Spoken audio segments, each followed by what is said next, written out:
Facebook সাহিত্য দিয়ে কি আর সংকেতের মতন পত্রিকা চলে?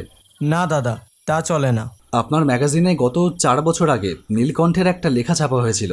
অসম্ভব ভালো লেখার হাত ছিল ছেলেটার। আপনি ওর বাড়ির ঠিকানা জানেন? শিমুলপুর নাম বলেছিল। শিমুলপুর? এত বছর পরে শিমুলপুর নামটা শুনে মনটা কেমন যেন করে উঠল। কলকাতার গণ্ডি ছাড়িয়ে আরও অনেকটা পথ পেরিয়ে যখন শিমুলপুরের কাছে এসে পৌঁছালাম তখন বেশ রাত হয়ে এসেছে। আপনি কি অনির্বাণ? হ্যাঁ, আমি অনির্বাণ। আমাকে চিনতে পারছিস না হারামজাদা? না, আসলে ঠিক চিনলাম না। আমি সন্দীপ। নাম তো জানি না, তবে নীলকণ্ঠ ছদ্মনামে লেখে। আমি ওই ছদ্মনামে লিখতাম। তুই নীলকণ্ঠ? আমি শুধু বদলা নিতে চাই। তখন দেখ। বন্ধ কর অনির্বাণ।